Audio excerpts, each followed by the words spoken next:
LA 침례교회 주일 오전 예배에 함께 참석하신 모든 분들을 주님의 이름으로 환영합니다. 그래서 일어나셔서 찬송가 189장 함께 부르면서 힘차게 우리 주일 예배 시작하도록 하겠습니다. 189장입니다. 진귀한 주님의 말씀 내 맘에 새겨주오. 듣던 중 반가운 소식 들어도 또 새롭네.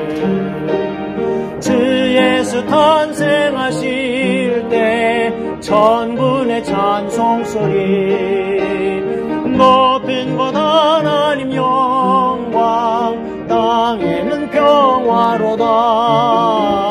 진귀한 주님의 말씀 내 맘에 새겨주오. 듣던 중 반가운 소식 들어도 또 새롭네. 외로운 광야에 서서 시험을 당하실 때 마귀의 모든 유혹을 말씀으로 이겼네. 우리의 허물 인하여 질림을 당하시고 우리의 죄악 인하여 큰 상처 받으셨네. 진귀한 주님의 말씀 내 맘에 새겨주오. 듣던 중 반가운 소식 들어도 또 새롭네. 세상 죄 담당기 위해 십자가 지셨으나 무덤의 권세 깨치고 주 부활하셨도다. 한없는 주님의 사랑 성령이 증거하네. 내 죄를 대속한 은혜 내 맘에 사무치네. 진귀한 주님의 말씀 내 맘에 새겨주오. 듣던 중 반가운 소식 들어도 또 새롭네. 아멘. 예배를 위해서 잠시 기도하겠습니다. 살아계신 아버지 하나님 감사합니다. 오늘 복된 주일 저에게 다시 한번 하나님의 존재 안에서 영과 진리로 살아계신 하나님을 예배케 하심을 이 시간 다시 한번 감사드립니다. 하나님, 우리가 드리는 예배가 다시 한번 하나님께서 받으실 만한 예배가 되기를 간절히 원합니다.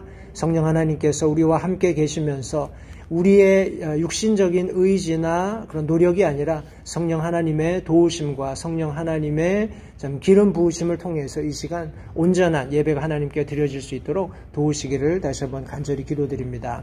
우리의 영을 새롭게 하셔서 하나님께 더 한 걸음 가까이 나아가는 이 복된 예배가 될 수 있게 주님 선대해 주시고 우리가 새로움을 입고 이 세상을 능히 이기고 하나님 앞에 영광과 찬양을 돌려드릴 수 있게끔 새롭게 하시는 놀라운 역사가 이 예배를 통해서 온전히 우리 각 개인에게 있기를 다시 한번 간절히 바라올 때 예수님의 귀하신 이름으로 기도했습니다. 아멘. 자리에 앉으셔서 찬송가 우리 191장 함께 찬양하겠습니다.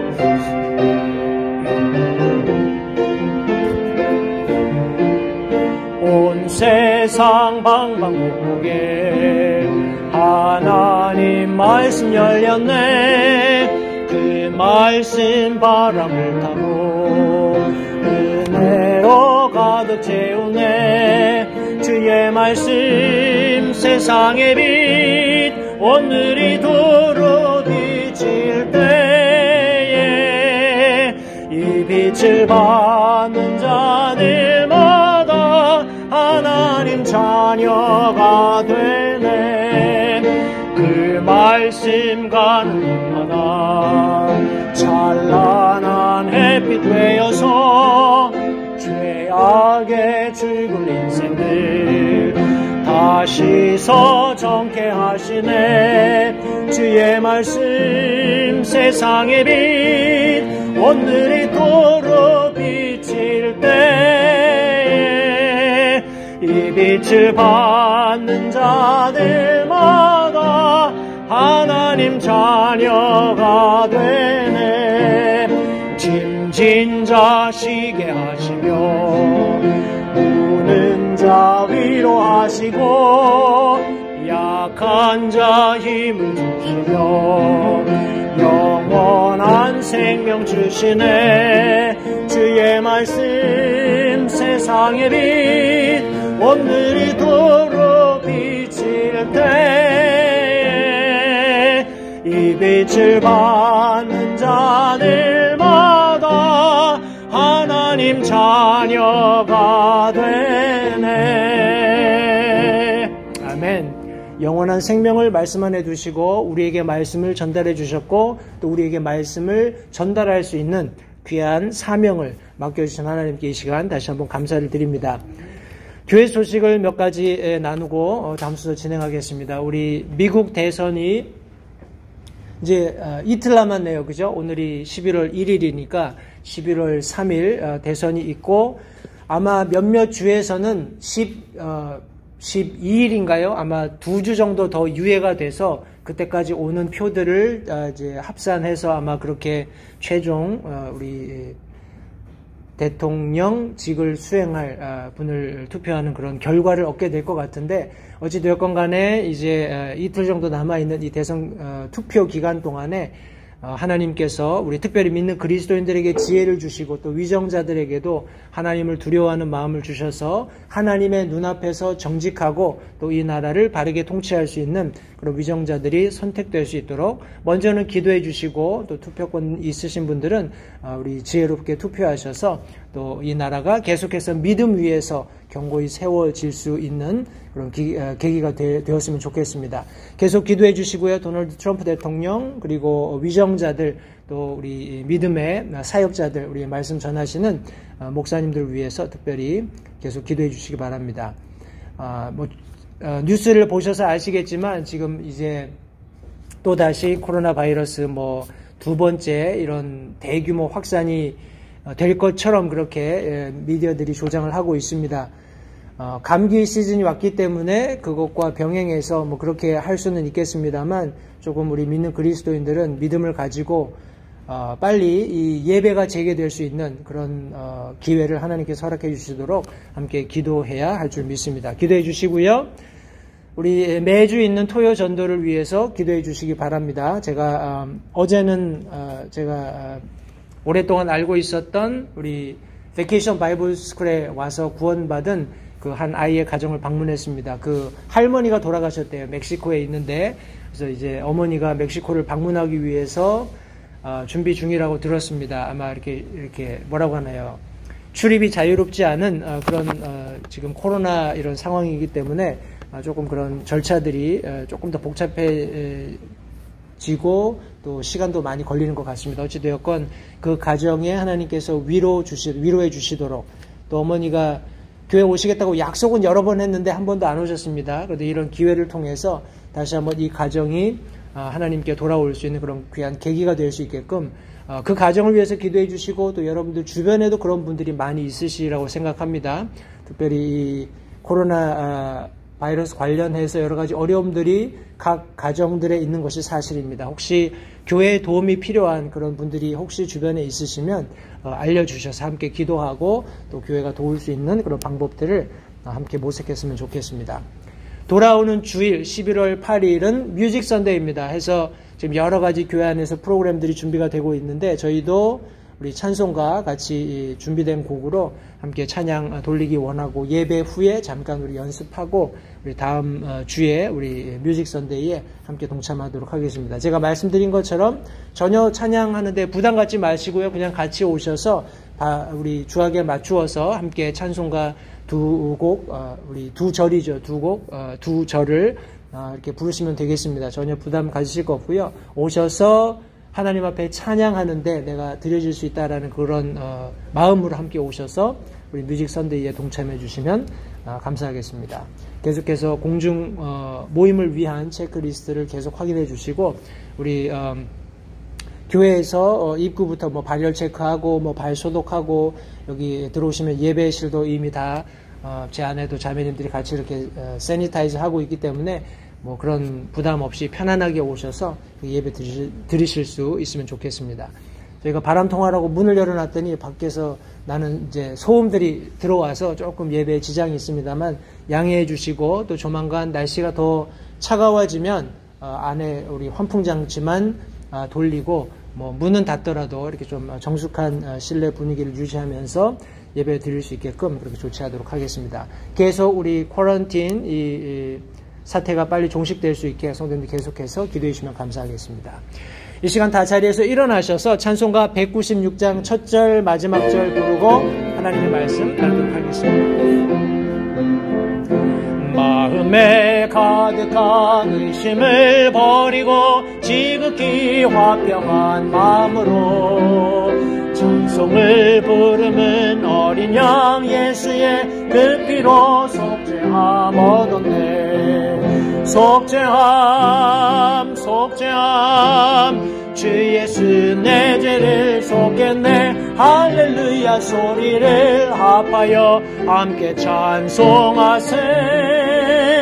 그 피로 속죄함 얻었네.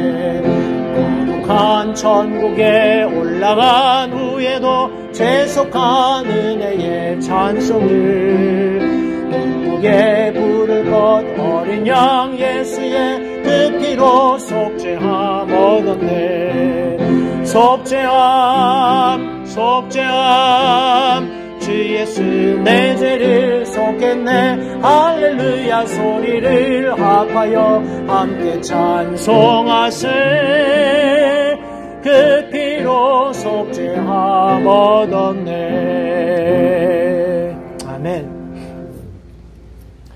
우리 이 시간은 지난 시간에 이어서 계속해서 우리 베드로전서 2장 끝부분 21절부터 25절에 있는 말씀을 가지고 함께 하나님의 말씀을 나누도록 하겠습니다. 우리 2장의 마지막 부분입니다. 21절부터 25절까지 있는 말씀인데 제가 말씀을 받들어 읽고 우리 말씀을 나누도록 하겠습니다. 베드로전서 2장 21절로 25절까지의 말씀입니다. 참으로 너희가 심지어 그 일을 위해 부르심을 받았나니 그리스도께서도 우리를 위해 고난을 당하심으로 우리에게 본을 남기사 너희가 자신의 발자취를 따라오게 하셨느니라. 그분께서는 죄를 짓지 아니하시고 입에 교활함도 없으시며 욕을 당하시되 맞대어 욕하지 아니하시고 고난을 당하시되 위협하지 아니하시며 오직 의롭게 심판하신 분에게 자신을 맡기시고 친히 나무에 달려 자신의 몸으로 우리의 죄들을 지셨으니 이것은 죄들에 대하여 죽은 우리가 살아서 의에 이르게 하려 하심이라. 그분께서 채찍에 맞음으로 너희가 고침을 받았나니 너희가 전에는 길 잃은 양 같았으나 지금은 너희 혼의 목자요 감독이신 분에게로 돌아왔느니라. 오늘 본문의 말씀을 가지고 발자취를 남기신 주님, 이런 제목으로 함께 말씀을 나누도록 하겠습니다. 말씀을 위해서 잠시 기도하겠습니다. 사랑이 많으신 아버지 하나님 감사합니다. 오늘도 변함없으신 하나님의 사랑으로 말미암아서 다시 한번 지난 한 주간의 삶을 잘 보내고 함께 모여 하나님 앞에 예배 드릴 수 있는 이 놀라운 특권, 이 시간 다시 한번 감사드립니다. 하나님 바라기는 오늘 드리는 예배 속에서 우리가 주님의 아름다우심을 더 깊이 한 부분 더 발견할 수 있는 그런 시간이 되기를 간절히 원합니다. 우리가 날마다 예수 그리스도의 성품을 닮아가도록 하나님께서는 기대하고 계시고 그것을 명령하셨고 그것이 성경에 기록되어 있습니다. 하나님 모쪼록 우리가 함께 모일 때마다 하나님의 말씀을 통해서 예수 그리스도의 모습을 발견할 수 있도록 도와주시고 그 발견된 우리 구주 예수 그리스도의 아름다우신 성품에 참여할 수 있도록, 동참할 수 있도록 나 자신을 비우고 주님의 성품을 우리 가운데 채우는 그런 귀한 결단이 있는 주일이 될 수 있게 주님 도와주시기 원합니다. 다시 한번 성경이 예수 그리스도께서 우리 앞에 발자취를 남기셨다고 말씀하셨습니다. 오늘 그 족적을 우리가 되짚어 보면서 예수 그리스도를 닮아갈 수 있도록 이 예배 시간을 축복하시기 원하고 말씀 전하는 소정의 입술을 사용하셔서 하나님의 진리의 말씀이 성도님들의 마음 밭에 넓게 뿌려지고 또 그것이 풍성히 결실될 수 있게끔 하나님께서 도우시기를 이 시간 간절히 바라오며 예수님의 귀하신 이름으로 기도했습니다. 아멘. 자리에 앉으십시오.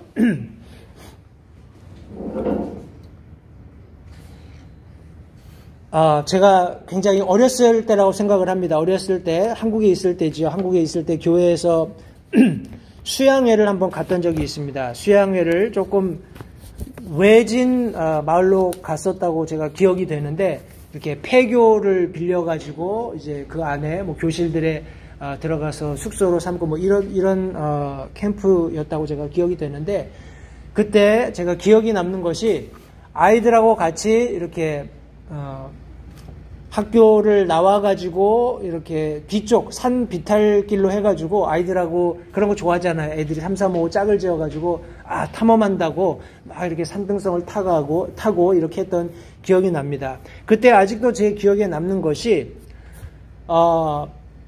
산에 이렇게 풀이 무성하게 나 있음에도 불구하고 흐릿하게 희미하게 사람이 간 것 같은 그런 어떤 흔적들이 남아 있는 거예요. 아마 여러분들 잘 아시겠지만 사람이 계속해서 길을 왕래하는 그런 어떤 루트가 생기면 자연스럽게 주변에 풀들이 무성하다 할지라도 사람이 밟았던 곳에 풀이 죽으면서 그것이 이제 흙땅으로 변합니다. 그래서 사람들이 초행길이라 할지라도 처음 그 길을 가보는 사람들이라 할지라도 자연스럽게 여기가 패스구나, 여기가 가는 길이구나라는 것을 쉽게 알 수가 있습니다.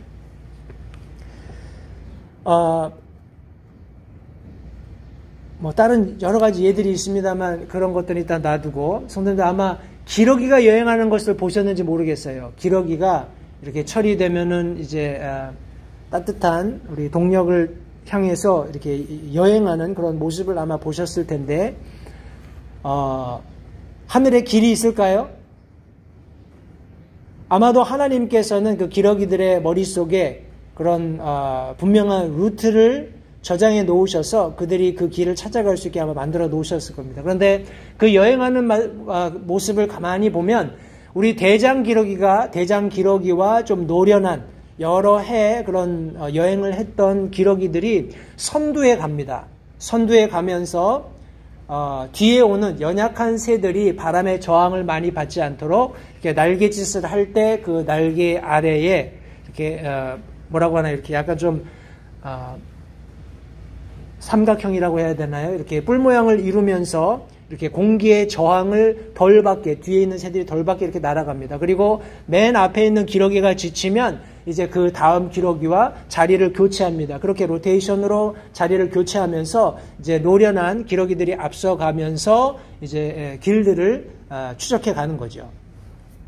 제가 이 이야기를 말씀드리는 이유는 육체적이건 영적이건 우리가 어떤 길을 정확히 알고 또 그 길을 계속해서 반복해서 이렇게 여행하는 것은 많은 유익이 있다는 것을 말씀드리기 위함입니다.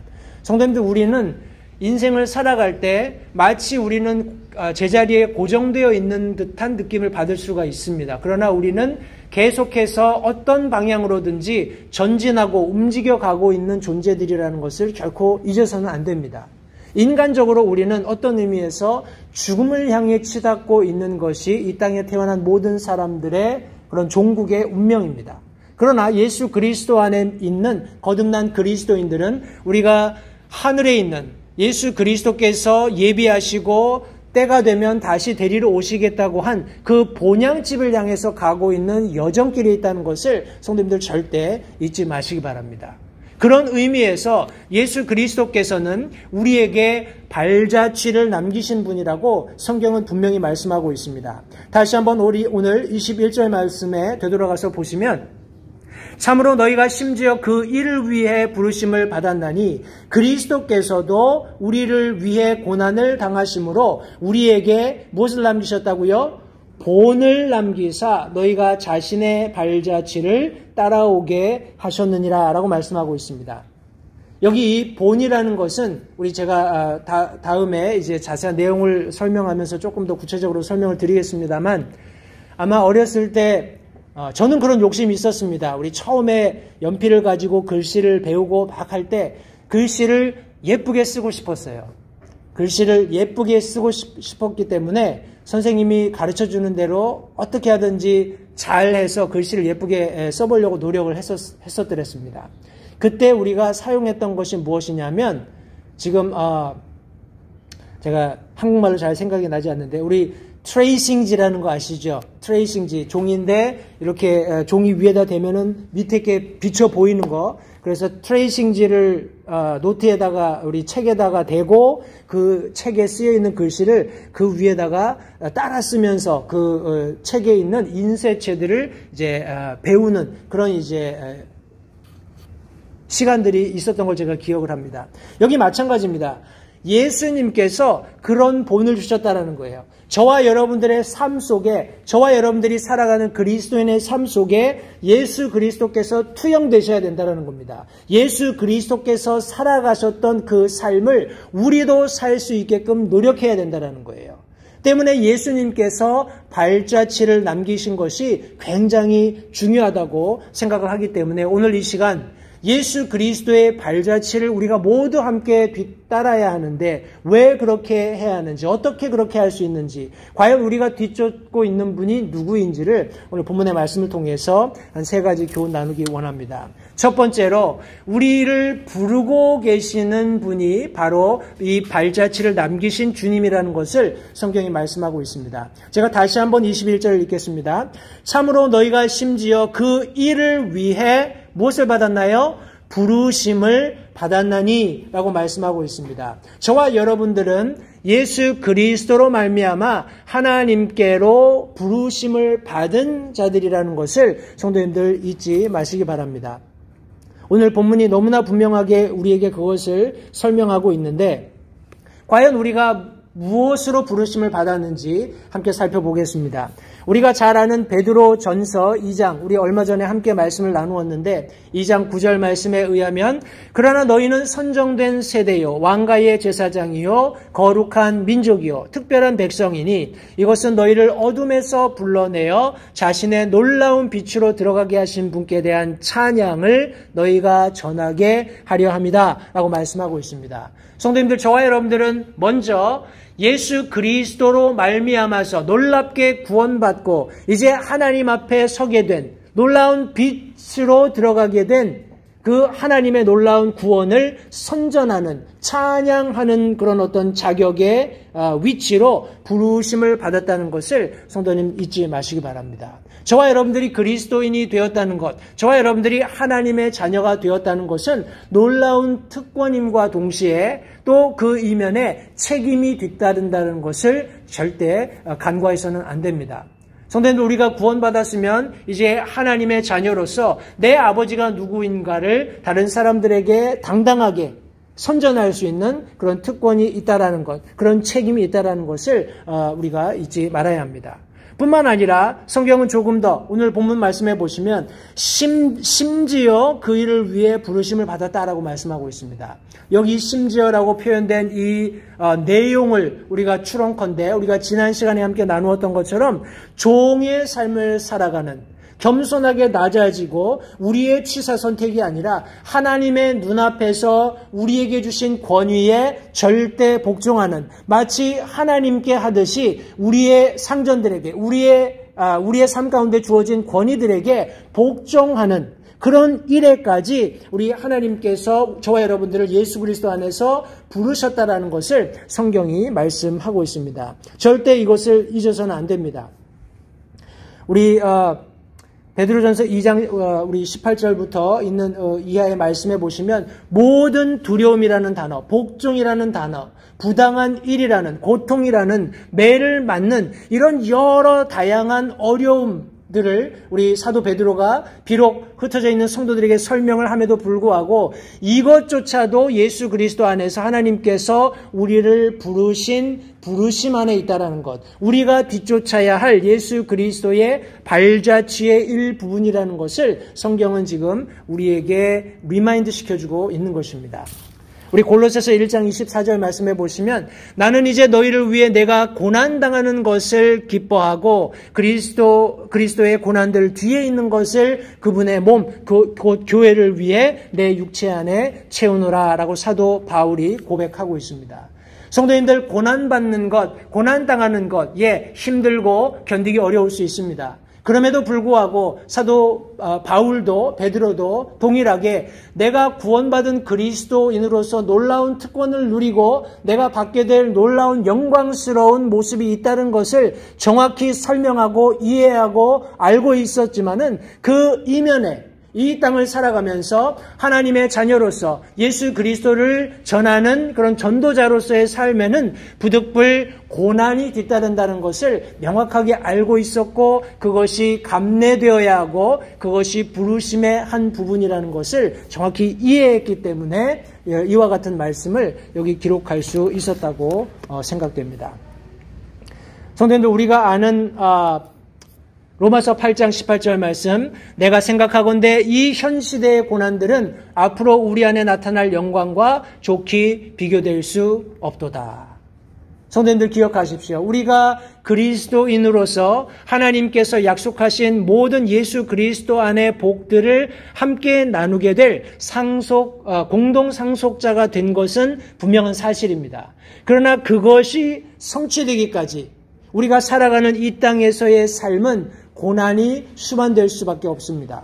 우리가 잘 알고 있는 대로 우리 베드로전서 1장 말씀에서도 지금은 필요가 있어서 너희가 고난을 당한다라고 사도 베드로가 언급한 바 있습니다. 그러나 다시 한번 우리 로마서 8장 18절에 사도 바울이 언급하는 것처럼 내가 생각하건대 다시 한번 그런 고난과 핍박과 어려움과 동족의 어려움을 정말 수없이 경험하고 죽음의 위기를 직면했던 사도 바울이 지금 여기 얘기할 때 내가 생각하건대 이 현 시대의 고난들, 내가 당하고 있는 엄청난 핍박과 조롱들, 멸시들, 천대들, 그 모든 것들은 앞으로 우리 안에 나타날 영광과 감히 비교할 수 없다, 좋게 비교될 수 없다라고 지금 분명하게 언급해 주고 있는 것입니다. 성도님들, 다시 한번요. 저와 여러분들이 사는 삶은 그리스도인으로서 장차 얻게 될 놀라운 영광을 우리가 함께 소망하며 살아가고 있습니다. 그러나 매일매일 삶 속에서, 현실의 삶 속에서는 고난이 수반될 수 있다는 것 잊지 마시기 바랍니다. 그럼에도 불구하고 그것에까지 예수 그리스도께서는 저와 여러분들을 부르셔서 그분의 발자취를 뒤쫓도록 하셨다고 성경이 말씀하고 있습니다. 요한일서 2장 6절 말씀은 자기가 그분 안에 거한다고 말하는 자는 그분께서 걸은 것 같이 스스로 또한 그렇게 걸어야 할지니라 라고 말씀하셨습니다.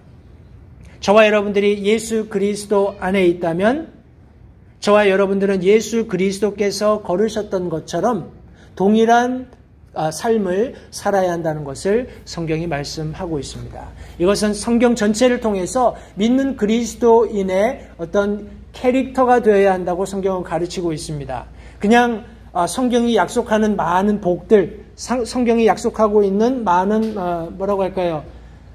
형통할 수 있는 그런 약속들만 바라고 우리 믿음 생활을 한다면 매일매일 삶 속에서 경험하게 되는 어려움들은 굉장히 큰 믿음의 거침돌이 될 수밖에 없습니다. 예수 믿는 것 때문에 내가 이런 고난을 당해야 하나? 예수 믿는 것 때문에 내가 이런 어려움에 처해야 하나? 내가 예수님 증거하는 것 때문에 하나님의 자녀로서 당당하게 예수 그리스도를 이 세상에 드러내려고 하는 것 때문에 내가 이런 피해와 불이익을 당해야 하나?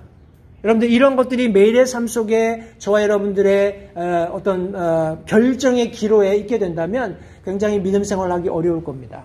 그러나 다시 한번 여기 지금 내가 하나님의 자녀이고 내가 하나님의 자녀로서 예수 그리스도와 함께 그런 공동 상속자가 되었다는 것을 분명히 믿고 확신하면서 그날을 소망하며 살아가는 그리스도인들은 매일매일 삶 속에서 당하는 어려움들과 곤란함들과 핍박과 조롱들에도 굴하지 않고 예수님께서 그렇게 하셨던 것처럼 겸손하게 그분의 발자취를 뒤쫓아야 한다는 것을 성도님들 잊지 마시기 바랍니다.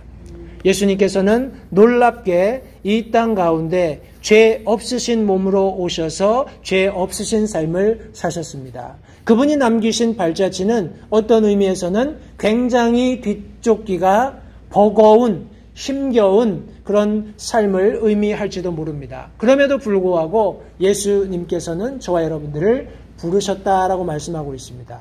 성도님들, 그분의 놀라운 은택 안으로 우리가 영접되었을 때, 우리가 빛 안으로 초대되었을 때, 죄 없는 순결한 거룩한 삶으로 초대되었을 뿐만 아니라 부득이하게 이 땅 가운데서는 비록 고난이 있고 어려움이 있다 할지라도 그것을 감내하며 예수 그리스도 안에서 승리할 수 있도록 예수님께서 저와 여러분들을 부르셨다라는 것을 기억하시면서 매일매일 삶 속에서 하나님 앞에 영광 돌릴 수 있는 그런 우리 모든 LH침례교회 성도님들이 되었으면 좋겠습니다.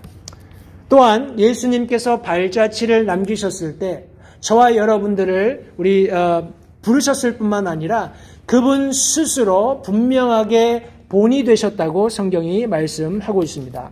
오늘 본문 22절부터 24절 말씀해 보시면 그분께서는 죄를 짓지 아니하시고 입에 교활함도 없으시며 욕을 당하시되 맞대어 욕하지 아니하시고 고난을 당하시되 위협하지 아니하시며 오직 의롭게 심판하시는 분에게 자신을 맡기시고 친히 나무에 달려 자신의 몸으로 우리의 죄들을 지셨으니 이것은 죄들에 대하여 죽은 우리가 살아서 의에 이르게 하려 하심이라 라고 성경에 말씀하고 있습니다.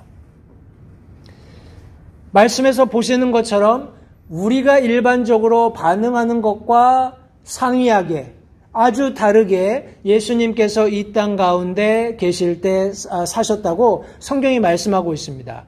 여기 성경은 죄를 짓지 아니하셨다라고 말씀하고 있는데 조금 더 우리가 구체적으로 예수님의 어떤 본성을 살펴본다면 히브리서 4장 15절에 말씀하고 있는 바와 같이 죄가 없으신 분이십니다. 히브리서 4장 15절 말씀은 우리에게 계신 대제사장은 지금 예수 그리스도를 말씀하고 있습니다. 이분이 우리의 연약함의 감정을 몸소 느끼지 못하시는 분이 아니요 라고 말씀하고 있습니다. 다시 말해서 우리의 연약함의 감정을 그분이 스스로 직접 느낄 수 있다. 왜냐하면 그것을 모두 경험하셨기 때문에 자기 자신을 본으로 보여주실 수 있는 분이시다라는 겁니다. 그러면서 더 나아가서 모든 점에서 우리와 똑같이 시험을 받으셨으되 죄는 없으신 분이다라고 말씀하고 있습니다. 성도님들, 예수 그리스도께서는 죄 짓지 않으신 분이 아니라 죄 자체가 없으셨다라고 성경에 말씀하고 있습니다. 죄와 전혀 상관없는 분이셨다고 말씀하고 있어요. 우리 고린도 후서 5장 21절 말씀에는 하나님께서 죄를 알지 못한 그분을 우리를 위해서 죄가 되게 하신 것은 우리가 그분 안에서 하나님의 의가 되게 하려 하십니다 라고 말씀하고 있습니다. 하나님께서 저와 여러분들의 모든 죄를 예수 그리스도께 전가시키셨을 때 그분의 어깨 위에 우리의 죄들을 짊어지도록 허용하셨을 때 예수님께서는 죄를 알지도 못하셨다라고 말씀하고 있습니다. 죄가 없으셨을 뿐만 아니라 죄를 커밋하지도 않으셨고 죄를 알지도 못하신 분이셨다고 성경이 분명히 예수 그리스도를 언급하고 있습니다. 이런 분께서 저와 여러분들을 위해서 이 땅에 오시고 우리의 모든 죄를 짊어지시고 갈보리 언덕에서 피 흘려 돌아가신 것을 성경은 분명히 말씀하고 있습니다. 사랑하는 성도님들, 저와 여러분들의 죄가 예수 그리스도께 전가된 것 감사하시기 바랍니다. 저와 여러분 스스로 가지고 있는 죄의 값을 지불하기 위한 유일한 방법은 죽음으로써 우리의 생명으로서 그 죄값을 지불할 수밖에 없다는 것을 성경은 말씀하고 있습니다. 죄의 삭은 사망이라. 예수 그리스도, 죄를 짓지 않으신, 죄를 알지 못하신, 죄가 없으신 그분께서 우리를 위해 죄가 되시고 죄인이 되시고 죄의 값을 지불하심으로써 저와 여러분들에게 생명을 선물해 주셨습니다. 하나님 안에서 그분을 통해서 의가 되게 하셨다고 성경은 말씀하고 있습니다. 더 나아가서 그분의 입에 교활함이 없으시다라고 말씀하고 있습니다. 교활이라는 말은 사전적으로 간사하고 꾀가 많다. 다시 말해서 속임수에 능하다. 그런 말입니다. 성도님들, 성경이 말씀하고 있는 특별히 구약이 되었건 신약이 되었건 거짓 대언자들 혹은 거짓 교사들은 이런 교활함으로 가득 차 있습니다. 오늘날도 마찬가지입니다. 잘못된 그런 어떤 교리들을 가지고 이단이라는 집단을 이끌어가는 그런 어떤 교주들을 보면 그들이 말하고 행동하는 것이 일치가 되지 않아요. 왜냐하면 근본적으로 그들의 마음 가운데는 교활함이 있기 때문에 그렇습니다. 그러나 예수 그리스도 안에는 교활함이 없고 오직 진리만이 가득 차 있는 것을 성경이 말씀하고 있습니다. 우리가 잘 아는 마태복음 4장 4절 말씀은 그분께서 응답하여 이르시되 마귀 사탄의 유혹에 대해서 기록된 바 사람이 빵으로만 살 것이 아니요 하나님의 입에서 나오는 모든 말씀으로 살 것이라 라고 말씀하고 있습니다. 하나님의 입에서 나오는 모든 말씀은 아무런 교활함이 없고 오직 그 안에는 진리만 가득하고 생명을 가져다주는 말씀으로 충만하고 있다는 사실을 성도님들 잊지 마시기 바랍니다. 그런 예수 그리스도께서 우리의 본이 되셨습니다. 그런 예수 그리스도께서 저와 여러분들이 이미테이트 할 수 있는, 우리가 트레이스 할 수 있는, 그분을 따라갈 수 있는 본으로서 제시되었다는 것을 성도님들 잊지 마시기 바랍니다. 여기 23절 말씀해 보시면 욕을 당하시되 맞대어 욕하지 않았다라고 말씀하고 있습니다. 우리 아무리 마음이 심성이 고운 사람도 자꾸 이렇게 옆에서 쿡쿡 찌르고 이렇게 상처를 주고 이렇게 하면 인간 본성이 나옵니다. 그죠? 뭐 화를 낸다든지 뭐 이렇게 그 상대방이 자기에게 해를 끼친 것만큼 이분하게 페이백 해주려는 그런 본성이 인간들에게 모두 있습니다. 그러나 여기 이 말씀 속에 예수님께서 응대하신 것은 비록 상대가 비난한다 할지라도 정죄한다 할지라도 대항하고 조롱한다 할지라도 거기에 전혀 하시지 않은 그런 모습을 성경이 기록하고 있습니다. 우리 베드로전서 4장 1절 말씀에는 그러므로 그리스도께서 우리를 위해 육체 안에 고난을 당하셨은즉 그와 같이 너희도 같은 생각으로 무장하라라고 말씀하면서 육체 안에서 고난을 당한 자는 이미 죄를 그쳤다라고 말씀하고 있습니다. 성도님들, 예수 그리스도께서 육체 안에서 고난당하셨을 때 하셨던 반응들, 우리도 동일하게 그런 고난들을 뭐라고 할까요? 기대는 아니지만 그런 고난들이 있을 수 있다는 것을 감지해야 하고 그런 고난들이 왔을 때 우리가 어떻게 반응해야 하는지를 결정해야 합니다. 여기 성경은 그런 생각으로 무장하라라고 말씀하고 있어요. 이건 영적인 필드입니다, 성도님들. 사람들이 우리를 이간질하는 것, 사람들이 우리를 프로보크하는 것, 우리를 화나게 자극하는 것, 이런 모든 것들은 우리 예수 믿는 사람들, 예수 그리스도의 성전으로 살아가는 사람들이 자기 스스로를 디파일한다 그러죠. 더럽힐 수 있는 어떤 동기를 부여하는 겁니다. 영적으로 지혜로운 안목이 필요한 그런 시점입니다.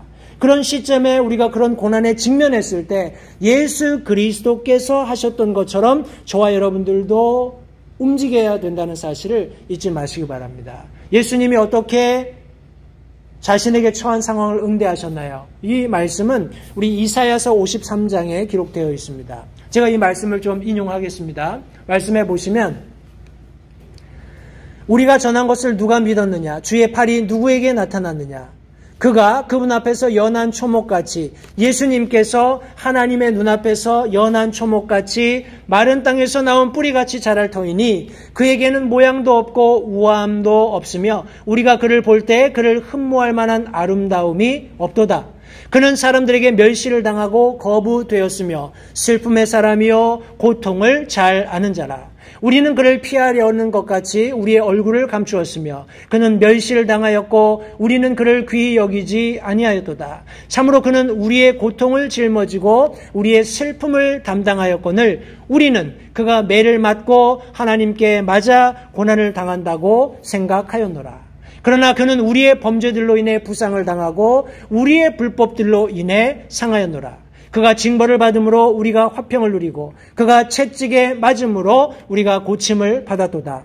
우리는 다 양 같아서 길을 잃고 각각 자기 길로 갔거늘 주께서는 우리 모두의 불법을 그에게 담당시키셨도다. 그가 학대를 당하고 고난을 당하였어도 자기 입을 열지 아니하였으며 도살장으로 향하는 어린 양같이 끌려가 털 깎는 자 앞에서 잠잠한 양같이 자기 입을 열지 아니하는도다. 예수 그리스도의 고난, 그리고 그 고난 속에서 예수 그리스도께서 어떻게 행동하셨는지를 지금 이사야서 53장 1절부터 7절 말씀은 잘 묘사해 주고 있습니다.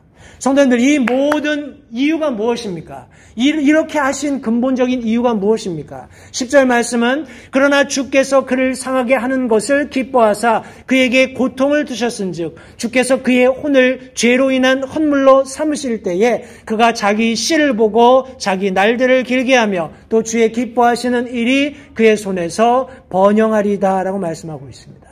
하나님께서는 계획하고 계셨습니다. 예수 그리스도께서 고난받지 않으시면, 예수 그리스도께서 십자가에서 우리의 죄를 위해서 대속의 보혈을 흘리지 않으신다면 저와 여러분들은 죄 용서함을 받을 수 없다는 것을 알고 계셨기 때문에 예수 그리스도께서 십자가에 고통받는 모든 일련의 과정들을 성경은 기뻐하셨다라고 말씀하고 있습니다. 그것을 즐겼다는 것이 아니라 그 결과로서 주어지게 된 저와 여러분들이 죄의 대속함을 얻게 되는 그런 구원을 얻게 되는 것을 하나님께서 보시고 기뻐하셨다고 성경이 말씀하고 있는 것입니다. 사랑하는 성도님들, 분명히 하나님께서는 예수 그리스도께서 고난받는 순간에 그분에게 등을 돌리신 것을 성경은 말씀하고 있습니다. 고통스러웠습니다. 자신의 독자가 죄가 없는, 죄를 모르는, 죄를 짓지 않으신 그 유일하신 독자가 갈보리 언덕에서 피 흘려 돌아가실 때 그분의 마음이 얼마나 상했을지 성도님들 상상해 보시기 바랍니다. 그럼에도 불구하고 하나님께서는 그런 일이 없다면 절대로 우리 모두에게 하나님께서 자신의 독생자를 주실 만큼 사랑하셨던 저와 여러분들을 구원할 방법이 없으셨기 때문에 그 일을 허락하셨고 그 일을 기쁘게 여기심으로써 저와 여러분들이 구원받게 되었다는 것을 성경은 말씀하고 있습니다.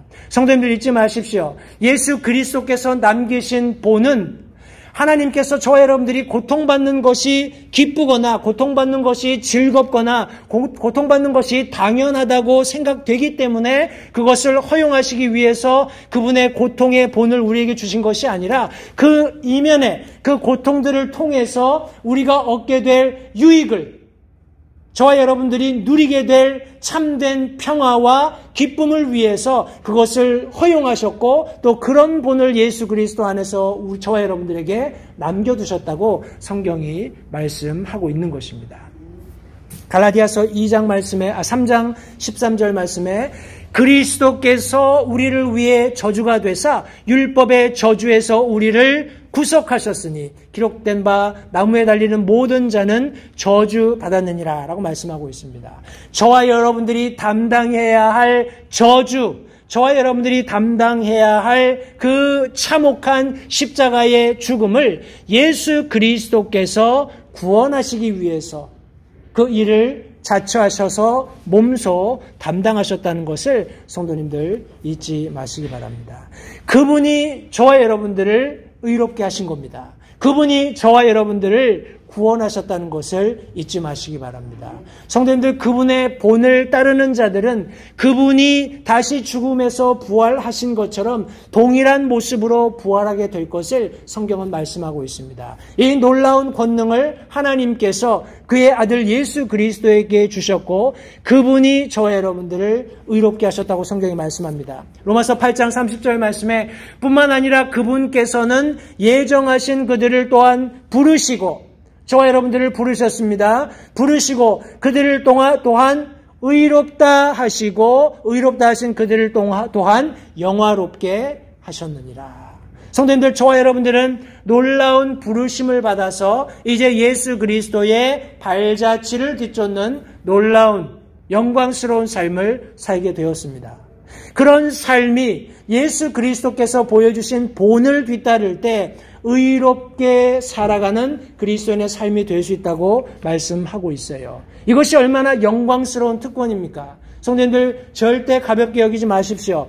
로마서 8장 말씀에 우리 33절에는 누가 무슨 일로 하나님께서 택하신 자들을 고소하리요. 의롭다 하시는 분은 누구시라고요? 하나님이시니. 하나님께서 저와 여러분들을 예수 그리스도 안에서 의롭다고, 죄 없다고, 정결하다고, 거룩하다고 선포하셨습니다. 예수 그리스도의 본을 뒤따르는 삶, 예수 그리스도께서 하나님께 그렇게 귀중한 존재였던 것처럼 그분이 이루신 모든 일이 하나님께 영광이 되었던 것처럼 저와 여러분들에게 본으로 제시된 예수 그리스도를 저와 여러분들이 신실하게 쫓아간다면 하나님께서 동일하게 약속하신 모든 말씀들이 저와 여러분들의 개개인의 삶 속에 성취되리라고 믿습니다. 우리를 부르신 하나님께 감사를 드립니다. 우리가 의롭게 될 수 있도록 살아갈 수 있는 놀라운 본을 우리에게 남겨주신 하나님께 이 시간 다시 한번 감사를 드립니다. 예수 그리스도께서 발자취를 남겨두셨습니다. 그런데 이분은 우리를 부르실 뿐만 아니라 우리에게 본이 되실 뿐만 아니라 우리를 돌보시는 분이라고 성경이 말씀하고 있습니다. 우리 25절 말씀해 보시면 너희가 전에는 길 잃은 양 같았으나 지금은 너희 혼의 목자요 감독이신 분에게로 돌아왔느니라 라고 성경에 기록하고 있습니다.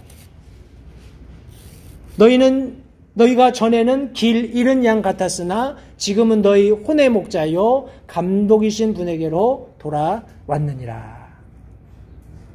우리 여기 길 잃었다라는 이 표현이 우리 배회한다라는 그런 의미도 있습니다. 그런데 배회라는 것이 안전으로부터 배회하는, 진리로부터 배회하는, 아니면 어떤 도덕적인 성품으로부터 배회하는 그런 의미를 함께 내포하고 있습니다. 성도님, 우리가 예수 그리스도께서 남겨주신 우리 발자취를 뒤쫓지 않는다면 저와 여러분들이 보기에 좋은, 보기에 그럴듯한 어떤 사람들의 뒤를 뒤쫓는 삶을 살 수밖에 없습니다. 이 사람은 이렇게 해서 부자가 되었대. 저 사람은 저렇게 해서 비즈니스에 성공을 했대. 이 사람은 이런 식으로 자신의 부를 축적했대. 다양한 정보들이 쏟아져 나오고 있습니다. 성도님들, 우리가 주의하지 않으면 그런 사람 중에 하나를 선택해서 야, 나도 이렇게 되고 싶은데, 나도 저런 삶을 살고 싶은데 하는 그런 욕구에 기인한 삶을 살아가게 된다는 것입니다. 그렇게 할 때 저와 여러분들은 길을 잃게 되는 겁니다. 배회하게 되는 겁니다. 진리의 말씀이 여기 있는데 진리의 말씀대로 살지 못하고 진리의 말씀 주변을 빙빙 도는 거예요. 어떤 경우에 말씀을 들었을 때 이 말씀이 이렇게 이야기하고 있구나. 과연 이 말씀이 무슨 의미일까?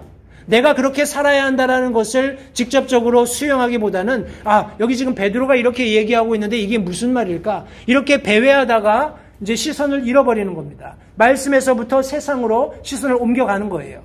길을 잃고 방황하게 되는 것입니다. 그런데 감사하지요. 말씀해 보면 전에 그랬다는 겁니다. 예수 그리스도를 개인의 구주로 알기 전에, 예수 그리스도를 믿어서 하나님의 자녀로서 빛 가운데로 나오기 전에 저와 여러분들이 마치 길 잃은 양처럼 그렇게 배회했다라는 겁니다. 마땅히 가야 할 길이 있는데 그 길로부터 벗어나서 지금 유리방황하고 있는 그런 모습을 사도 베드로가 설명해 주고 있는 것입니다. 그랬지만은 지금은 너희 혼의 목자요 감독이신 분에게로 돌아왔느니라 라고 성경이 말씀하고 있습니다. 성도님들 잊지 마십시오. 요한복음 10장 27절 말씀과 같이 내 양들은 내 음성을 들으며 나는 그들을 알고 그들은 나를 따르느니라. 예수님께서 하신 말씀입니다. 우리의 혼의 목자가 되시고 감독이 되시는 바로 그분께서 내 양들은 내 음성을 들으며, 하나님께서는 계속 말씀하고 계십니다. 하나님께서는 계속해서 저와 여러분들에게 주님의 발자취를 뒤쫓으라고 말씀하고 있어요. 그렇게 우리를 부르셨고, 그렇게 우리에게 본을 남겨주셨고, 그렇게 우리를 돌보시리라고 약속하고 계십니다. 그러나 얼마나 많은 사람들이 하나님의 말씀이 분명히 전해짐에도 불구하고 자기가 원하는 대로 삶을 삶으로 길을 잃고 헤매는, 마치 예수님 알기 이전과 같은 그런 삶을 살고 있는지요. 성도님들, 목자의 음성이 들릴 때 목자의 음성을 귀 기울이고 그분께로 나아올 때 그분의 인도하심과 그분의 보호하심을 받게 된다는 사실을 절대 잊지 마시기 바랍니다. 우리가 너무나 잘 아는 시편 23편 말씀은 이 목자의 돌보심과 보호하심과 인도하심을 너무나 잘 설명해 주고 있습니다. 이 말씀을 찬찬히 읽겠습니다. 성도님들, 저와 여러분들은 예수 그리스도의 발자취를 뒤쫓고 있는 그런 삶을 살고 있습니다. 마치 목자의 장중에 있는 양 같은 삶을 살고 있습니다. 성도님들, 양의 입장에서 이 말씀을 다시 한번 주목해서 들어보시기 바랍니다. 주는 나의 목자시니 내게 부족함이 없으리로다. 그분께서 나를 푸른 풀밭에 누이시며 잔잔한 물가로 인도하시고 내 혼을 회복시키시며 자신의 이름을 위하여 의의 길로 나를 인도하시는도다. 내가 사망의 그늘진 골짜기를 다닐지라도 참으로 해를 두려워하지 아니하리니 주께서 나와 함께 계시며 주의 막대기와 지팡이가 나를 위로하시나이다. 주께서 내 원수들의 얼굴 앞에서 내 앞에 상을 차리시고 기름을 내 머리에 부으시니 내 잔이 넘치나이다. 내 평생의 선하심과 긍휼이 정녕 나를 따르리니 내가 주의 집에 영원히 거하리로다. 주는 나의 목자시니, 그리고 맨 마지막에 보면 내가 주의 집에 영원히 거하리로다. 그 사이에 많은 스토리가 있습니다. 다윗 자신의 고백일 수 있습니다. 그러나 저와 여러분들의 고백일 수도 있어요. 주님께서 나의 목자가 되신다. 그리고 나는 양이다. 나는 그분의 음성을 들어야 하고 그분의 돌보심 아래 있을 때에만이 안전함을 보장받을 수 있다라는 그런 분명한 확신이 있을 때, 성도님들, 마지막에 내가 주의 집에 영원히 머물겠다라는 그런 고백이 나올 수 있게 되는 것입니다.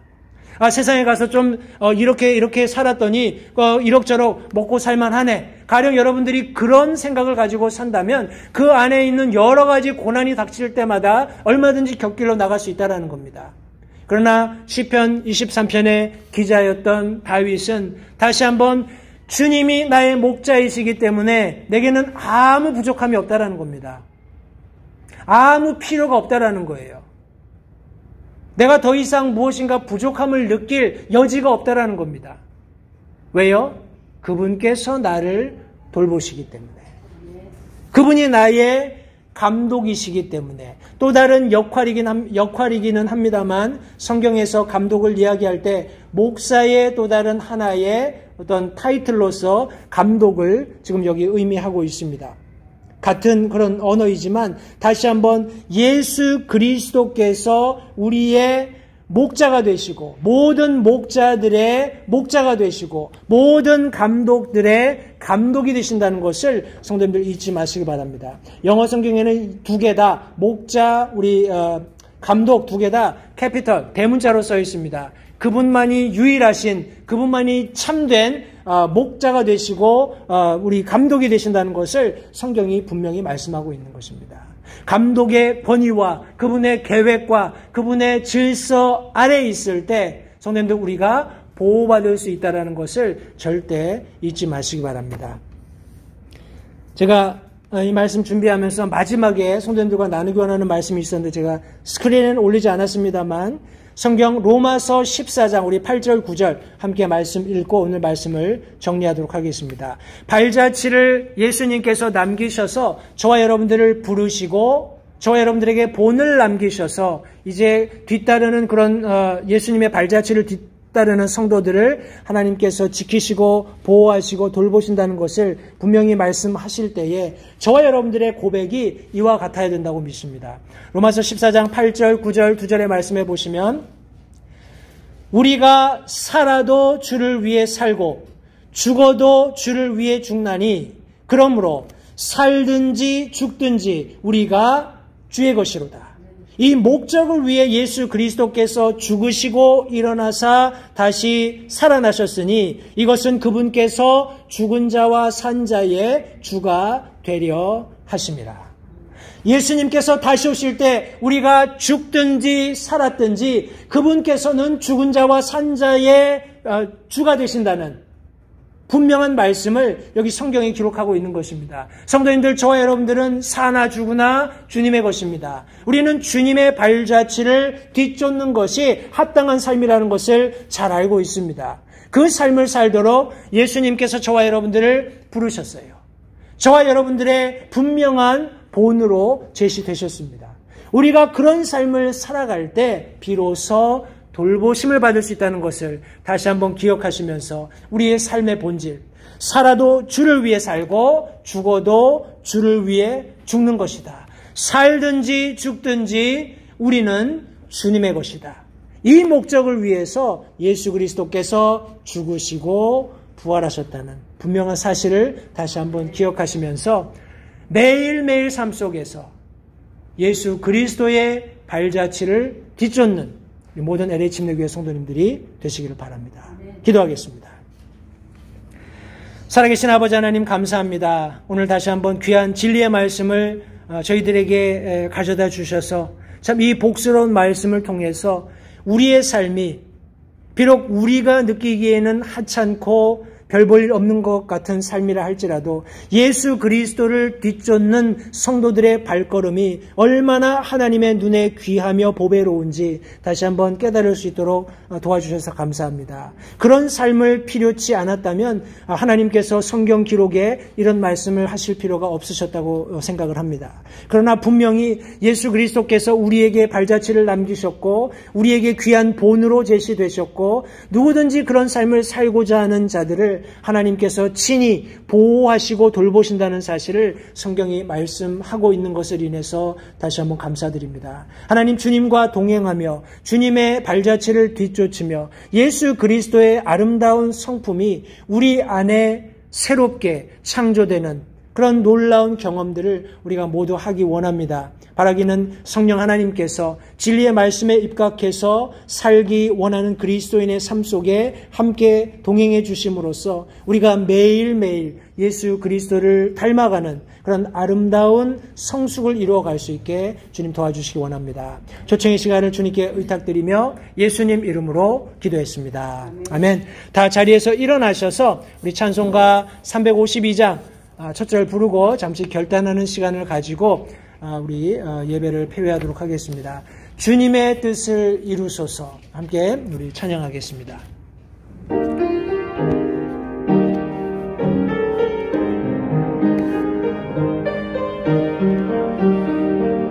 기도하는 마음으로 함께 찬양하죠. 주님의 뜻을 이루소서 당신 발 앞에 엎드리니 진흙과 같은 날 빚으사 주님의 형상 만드소서. 잠시 오늘 들으신 말씀을 기억하시면서 하나님 앞에 결단하는 시간을 갖겠습니다. 발자취를 남기신 주님께서 저와 여러분들을 부르시고 분명한 본을 남겨주셨습니다. 그리고 돌보시겠다고 약속하셨습니다. 저와 여러분들의 삶은 과연 예수 그리스도를 뒤쫓는 그분의 발자취를 뒤쫓는 삶을 살고 있는지 다시 한번 우리의 삶을 돌아보며 하나님 앞에 결단하는 시간 갖도록 하겠습니다. 기도하겠습니다.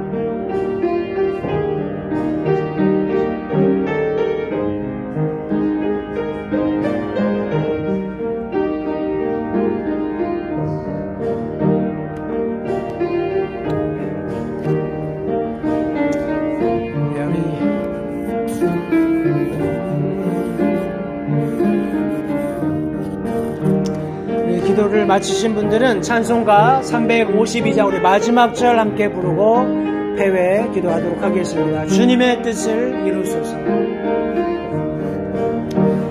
주님의 뜻을 이루소서. 온전히 나를 주장하사 내 안에 주가 거하심을 만민이 알게 하옵소서. 아멘. 돌아오는 한 주도 오늘 들으신 말씀을 기억하시면서 예수님께서 남겨주신 발자취, 그분의 본을 뒤쫓는 그런 귀한 삶을 우리 모든 LA 침례교회 성도님들이 사실 수 있게 되기를 바랍니다. 기도하겠습니다. 살아계신 아버지 하나님 감사합니다. 오늘도 진리의 말씀 가운데에서 저희들과 만나주시고 저희들의 필요를 아심으로 말씀을 통해서 예배 가운데 저희들을 만나셔서 말씀하시고 또 우리로 하나님 앞에 예배드리게 하시고 또 예배를 흠양하심으로써 우리에게 큰 기쁨을 안겨주셔서 이 시간 다시 한번 감사를 드립니다. 하나님을 예배하는 것, 이것이 우리가 살아가는 동안에 가장 가치 있고 중요한 일이라고 믿습니다. 하나님께서 살아계심을 믿고 확신하는 사랑하는 성도들의 삶 속에 주님 동참해 주셔서 매일매일의 삶이 주님께서 함께 계시고 주님께서 인도하시고 주님께서 보호하시며 공급하시고 주인이 되시는 삶이 될 수 있도록 도와주시기 원합니다. 사랑하는 성도들의 매일의 삶 속에 주님 함께 하셔서 모든 영광을 받으시기를 이 시간 다시 한번 간절히 바라오며 예수님의 귀하신 이름으로 기도했습니다. 아멘. 이상으로 예배를 마치겠습니다. 감사합니다.